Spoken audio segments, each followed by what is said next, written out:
Hello, honors physics students. As you watch this video, please make sure you have your own handwritten notes in front of you, as well as the range of a projectile activity we performed in class, as well as your problem set of projectile motion practice problems.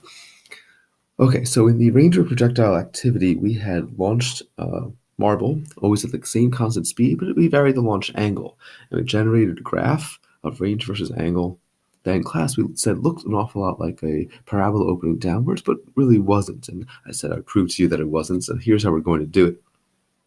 We're going to analyze this sort of specific situation, a projectile launched above horizontal that returns to starting height. And so in your notes, I'd like you to write this as the title, a projectile launched above horizontal that returns to starting height. At any point during this video, feel free to pause the video so you can take the notes you need to do.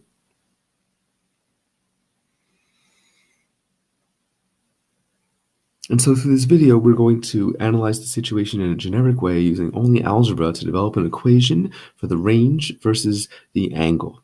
If the graph looked like a parabola opening downwards, it would have to have an equation with it that followed the equation of a parabola. And we know that all parabolas have the form of y equals some constant times x squared. It's a quadratic. So in this case, the range would have to go as the angle squared. So we're going to develop an equation that shows that the range does not go as the angle squared. To do so, I want you to turn back in your problem set to problem number 17, the first time we had done an angle, a projectile launched above the horizontal. We're going to go through the same logic that we did in that, except we're not going to have any numbers involved. We're just going to have the algebraic equations. So you're looking at problem 17, and here in your notes, we're going to start by setting up our usual chart, vertical versus horizontal. We're launching above horizontal, so we're going to call up the positive direction. Since it doesn't matter which way it's launched horizontally, we're not even going to establish a positive direction on the horizontal side. We're going to do the usual stuff. If you're given a launch above the horizontal, you're given a speed and an angle. The first thing you want to do is resolve that velocity into components. And so on the vertical side, that would be v0 equals VL sine theta naught, where theta naught is the launch angle. On the horizontal side, it would be v0 equals VL cosine theta naught, which is, of course, we know is always equal to VF and is equal to V bar, so we write that right away.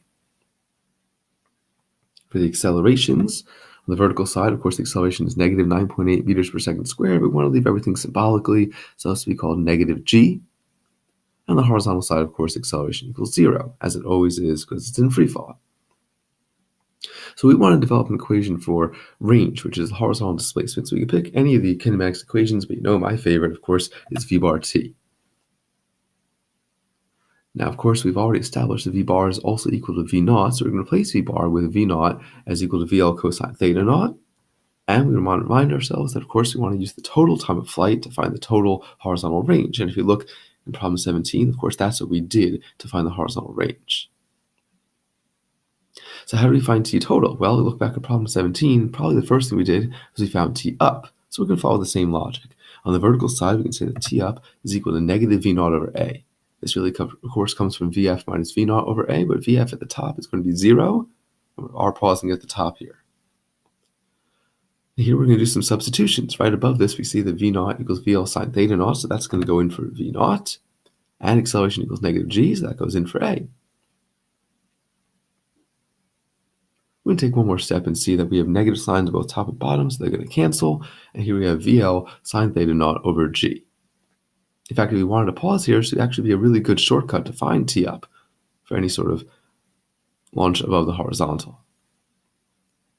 Now, on the right-hand side for horizontal, we really want t total, where on the left-hand side for vertical, we have t up. Of course, we know how to do that t total is going to be twice t up, so we just put a 2 in front of there. So it's twice VL sine theta naught over g, literally multiplying the above equation by 2. And now all we're going to do is going to drop this equation for t total in on the right-hand side for t total in the delta x equation. So here we go. Delta x equals VL cosine theta naught times twice VL sine theta naught over g. And while it looks rather messy, we're pretty soon going to unmessify it. I'm not sure if that's a word, but we're going to use it. Okay, so first we notice that there's 2 factors of VL. So we're going to pull that to the outside. The VL times VL, of course, equals VL squared. And in the inside, we're going to collect the terms as twice sine theta naught times cosine theta naught. Of course, the whole thing is over g. And just check my algebra, make sure I haven't lost anything, make sure all the terms are there. Okay, so why did I group it like this? Well, it turns out that top 2 sine theta naught cosine theta naught is one of the trig identities. So those of you who've taken trig or done your trig identities, you want to think that through, pause the video and think, what could 2 sine cosine be? I'll give you a hint, it's one of the double angle formulas.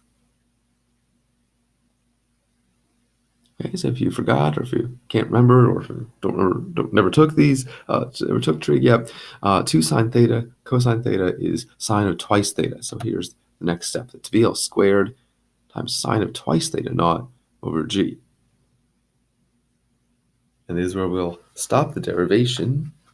There's a great little shortcut equation to find the range of a projectile versus the angle. And so we're going to box it in a dashed line, calling it sort of a quasi-new equation. It's not a full new equation. It's sort of a new equation that has very limited use. It's only to be used for that situation up above at the top of the screen here in blue and bold, a projectile launched above horizontal that returns to starting height.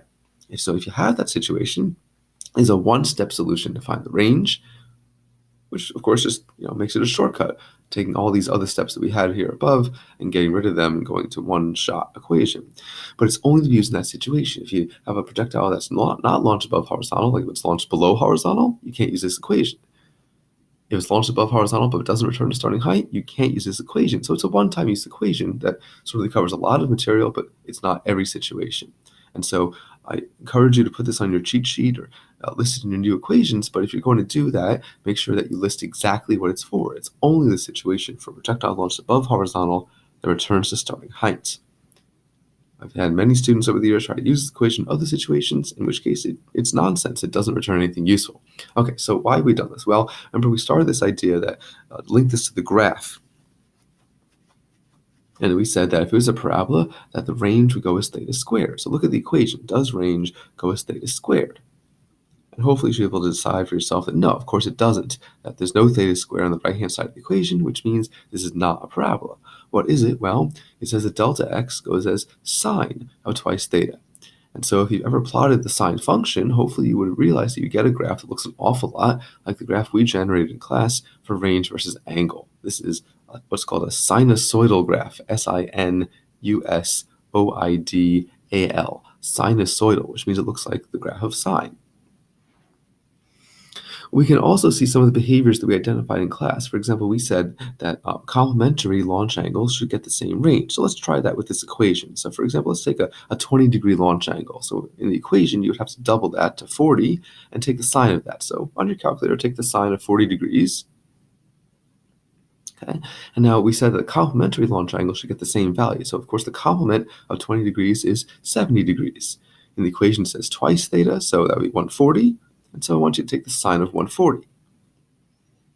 So you should see that sine of 140 and sine of 40 get the same value, which means that complementary launch angles get the same value for the range. So this verifies that. In class, we also talked about the maximum range as being achieved with a 45-degree launch angle. So here we have to know the behavior of the sine function. And you should remember that the sine function maxes out at 1. It does so when you put in 90 degrees, right? Sine of 90 equals 1. But in the equation, it's sine of twice theta. So what angle would you put in there to get that? Well, it would have to be 45 degrees. So that when you doubled it, it would be sine of 90, which gets 1, which gets the maximum value. And so you can see a 45-degree launch angle gets maximum range. So this equation describes the graph. It shows the complementary launch angles get the same range, and it shows that 45 degrees under ideal conditions should get the maximum range. It's a great little equation, but again, it's only for this one situation, a projectile launched above horizontal that returns to starting height. So I want you to practice using this equation by applying it to problem 19. You've done problem 19 in class. You got your answer by following basically the steps shown here on this PowerPoint slide. But now I want you to try using this equation. So pause the video, put the numbers into this equation, and verify you get the same range.